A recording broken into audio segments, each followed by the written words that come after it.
Good morning students. क्वथनांक में उन्नयन का टॉपिक चल रहा था लास्ट वीडियो में और मैं यहां तक आ गया था। मैंने कहा था इसके आगे हम आगे बताएंगे आपको।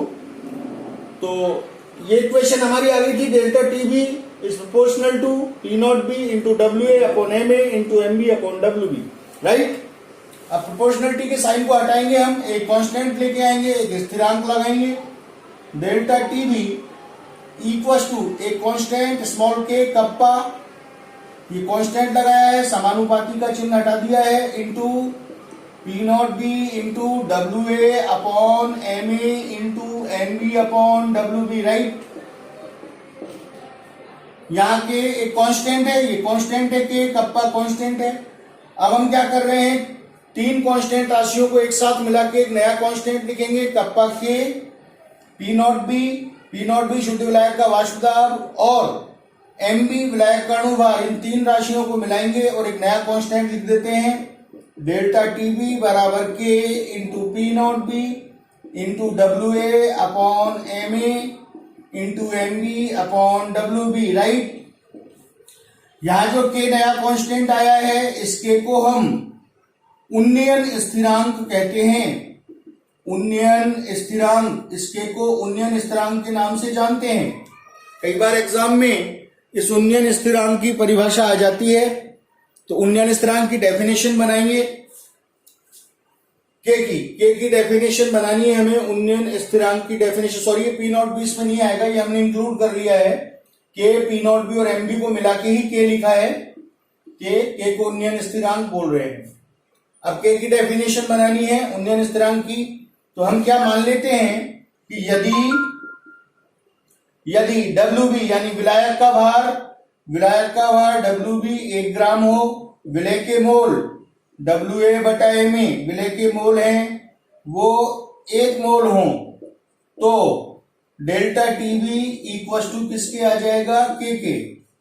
तो उन्नयन स्थिरांक की डेफिनेशन क्या बनी, उन्नयन स्थिरांक की डेफिनेशन बनती है कि यदि 1 ग्राम विलायक में विलय का 1 मोल घोलकर विलयन बनाया जाए, तो होने वाले क्वथनांक में उन्नयन को उन्नयन स्थिरांक कहते हैं। होने वाले क्वथनांक में उन्नयन को उन्नयन स्थिरांक कहते हैं।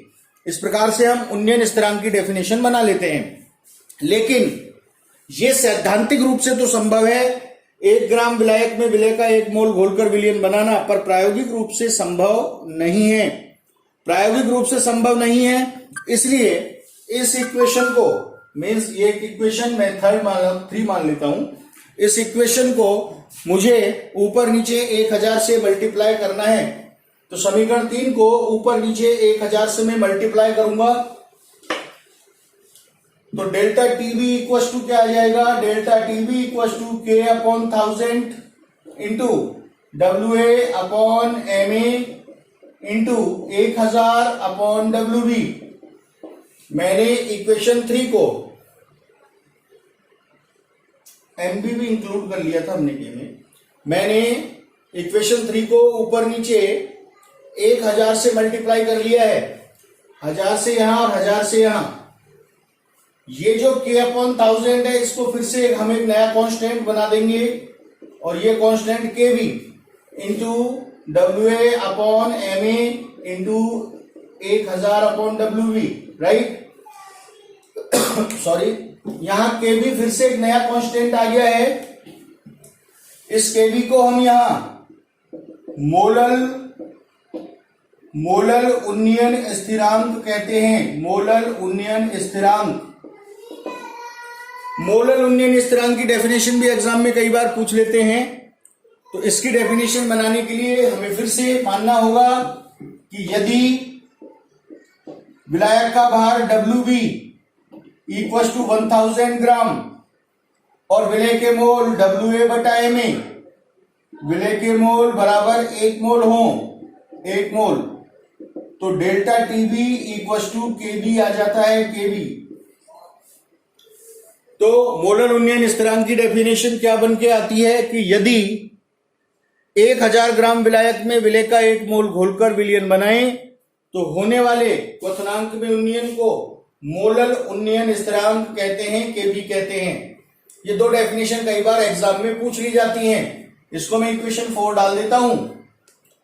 अब ये डेफिनेशन के बाद फिर हम क्या देख रहे हैं कि ये वाला जो पार्ट है ये मोलरता है, मोलरिटी है, यानी कि इस पार्ट को हम मोलरिटी से रिप्रेजेंट कर सकते हैं। विलायक के भार में घुले हुए विलेय के मोल यानी मोलरिटी।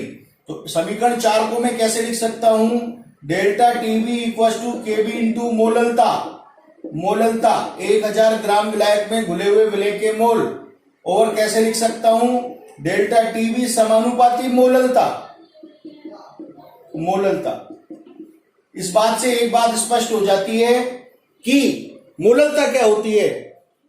विलायक के निश्चित भार में 1000 ग्राम विलायक में घुले हुए विलेय के मोल यानी क्वथनांक में उन्नयन 1000 ग्राम विलायक में घुले हुए विलेय के मोलों की संख्या यानी अणुओं की संख्या पर निर्भर करता है। इसीलिए इसे हम क्वथनांक कहते हैं कि क्वथनांक में उन्नयन अणु संख्या गुणधर्म है। Depends on the number of moles present in solution, number of moles of solute. इस प्रकार से क्वथनांक में उन्नयन को हम प्रूव करते हैं कि एक अणुसंख्यक गुणधर्म है।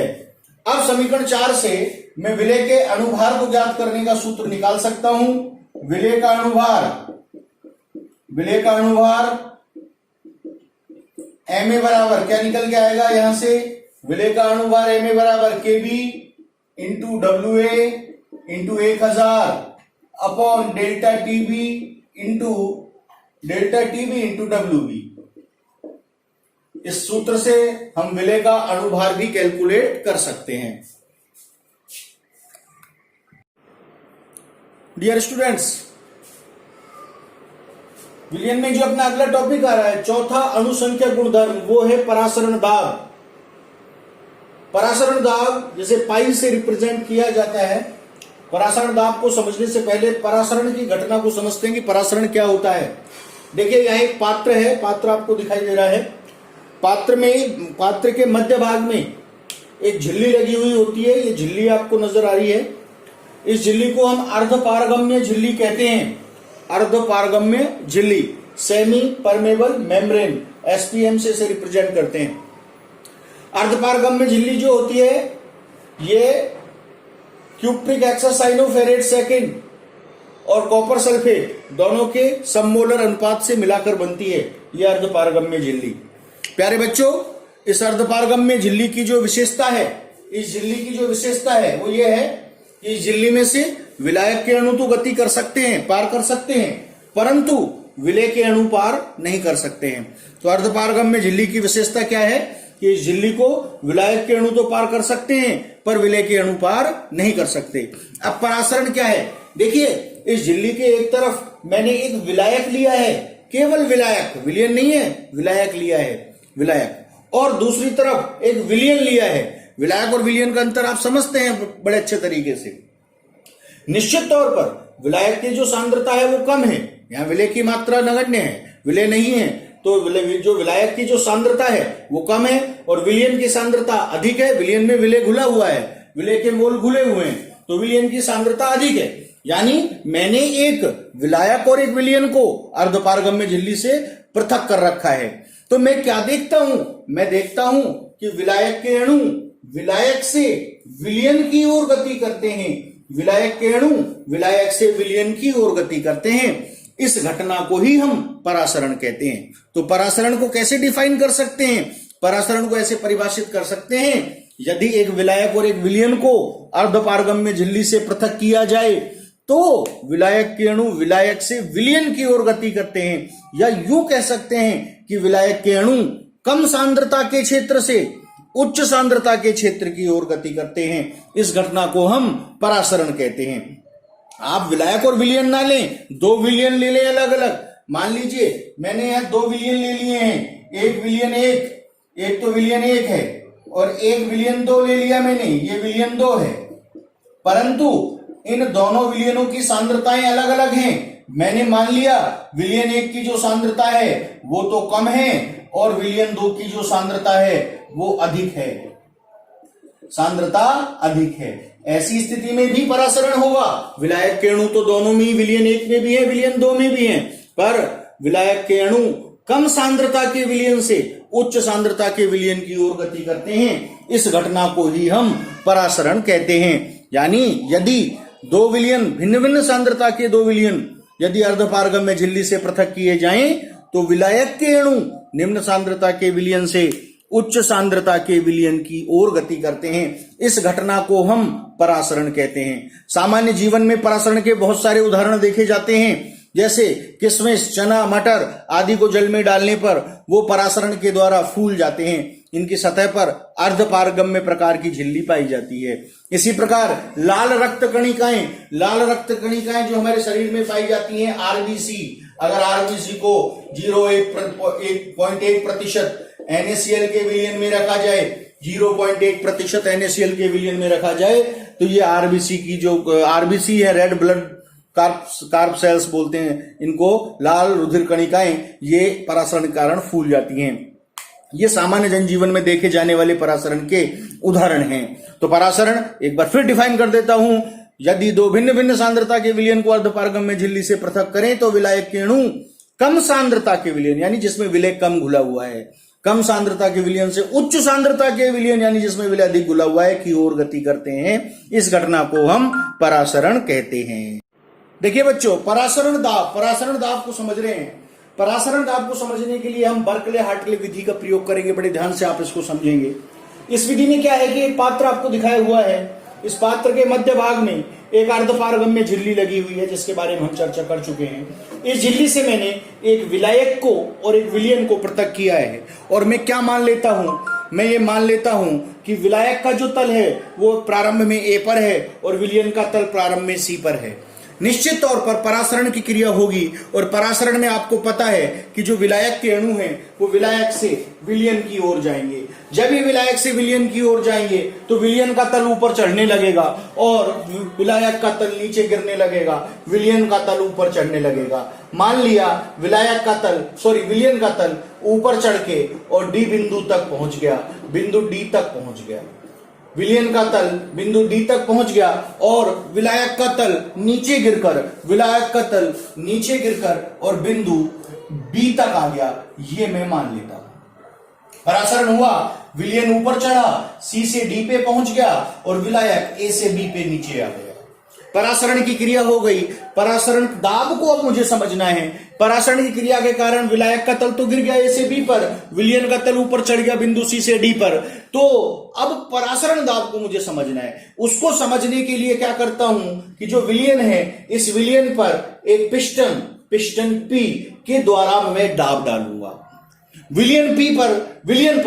पिस्टन P के द्वारा मैं दाब डाल रहा हूं, और दाब जब मैं इस पर डालूंगा तो इस दाब के कारण विलायक के अणु विलयन से विलायक में जाने लगेंगे। और ये मैं दाब तब तक डालूंगा जब तक कि विलयन का तल पुनः D से C पे आ जाए और विलायक का तल पुनः B से A पर पहुंच जाए, और उसके बाद इस दाब को स्थायी तौर पर मैं ही रखूंगा।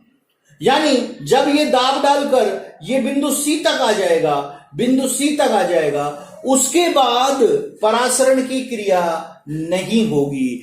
जब तक ये दाब रहेगा तब तक परासरण की क्रिया नहीं होगी। तो विलयन पर डाला गया ये बाह्य दाब जो परासरण की क्रिया को रोक दे, इस दाब को ही इस विलयन का परासरण दाब कहूंगा। परासरण दाब फिर समझ ले कि जो विलयन का तल ऊपर चढ़ा है C से D तक, मैं इस पिस्टन पर से इस पर इतना दाब डालता हूं कि विलयन वापस D से C पे आ जाए और विलायक पुनः B से A पे पहुंच जाए। तो ये जो दाब जो मैंने इस पर कार्यरत किया है, डाला है, इसके बाद ये परासरण की क्रिया नहीं होगी। यानी विलयन पर डाला गया वह बाह्य दाब जो परासरण की क्रिया को रोक देता है, वह उस विलयन का परासरण दाब कहलाता है। ये दाब जब तक यहां रहेगा, डला हुआ रहेगा, परासरण नहीं होगा। दाब हटा देंगे, परासरण शुरू हो जाएगा। तो इस विलयन का परासरण दाब कौन सा दाब है? पिस्टन के द्वारा डाला गया वह दाब जो परासरण को रोक दे। तो ये जो कॉन्सेप्ट है, या परासरण दाब को जो समझते हैं हम, वो इस प्रकार से बर्कले और हार्टले विधि के द्वारा समझते हैं। प्यारे बच्चों, परासरण दाब का मापन कैसे करते हैं वो भी मैं आपको थोड़ा समझा देता हूं। देखो, इसके लिए हम फिर से एक एक्सपेरिमेंट करते हैं, या एक एक्सपेरिमेंट से इसको हम समझने की कोशिश करते हैं। परासरण दाब का मापन कैसे किया जाता है?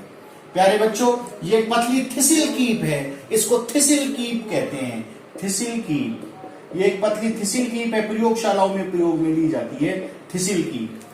इस थिसिल कीप को मुख की ओर से उल्टा करके जल से भरे हुए पात्र में डुबो देते हैं। मुख की ओर से उल्टा करके जल से भरे हुए पात्र में डुबो देते हैं। इस थिसिल कीप के मुख पर यह एक अर्धपारगम्य झिल्ली लगी हुई है, एसपीएम लगा हुआ है। थिसिल कीप के अंदर रंगीन चाशनी का विलयन भरा हुआ है। रंगीन इसलिए जिससे हमें वो दिख जाए कि वो कहां तक चढ़ेगी। अब प्यारे बच्चों, यहां कीप के अंदर तो विलयन है और यहां जल है, तो निश्चित तौर पर आप समझ सकते हैं कि जो परासरण की क्रिया होगी, यानी जल के अणु इस थिसिल कीप में प्रवेश करेंगे परासरण की क्रिया के द्वारा। जब ये परासरण ऊपर की ओर जल चढ़ेगा, जब जाएगा तो चाशनी का तल ऊपर चढ़ने लगेगा। ये रंगीन चाशनी का तल ऊपर जब तक चढ़ेगा जब तक कि नीचे से ओर लगने वाला दाब इस नली के स्तंभ के द्वारा नीचे की ओर लगने वाले दाब के बराबर नहीं हो जाता। यानी नीचे से जो दाब लग रहा है वो दाब इस नली के स्तंभ के द्वारा जो नीचे की ओर द्रवस्थैतिक दाब लगाया जाता है उसके बराबर नहीं हो जाता है। तो जब ये दोनों दाब बराबर हो जाते हैं, जब ये दोनों दाब बराबर हो जाते हैं, तब ये रंगीन चाशनी का तल ऊपर चढ़ना बंद हो जाएगा, यानी परासरण की क्रिया रुक जाएगी। द्रवस्थैतिक दाब और नीचे से लगने वाला दाब, ये दोनों दाब जब बराबर हो जाएंगे तो रंगीन चाशनी का तल ऊपर चढ़ना बंद हो जाएगा। हम इस द्रवस्थैतिक दाब की गणना कर लेते हैं, इससे विलयन का परासरण दाब हमें पता लग जाता है, क्योंकि इस समय जो द्रवस्थैतिक दाब है वही परासरण दाब के बराबर होगा। तो उसकी गणना हम किस सूत्र से करते हैं? उसकी गणना करते हैं पाई बराबर एच डी जी।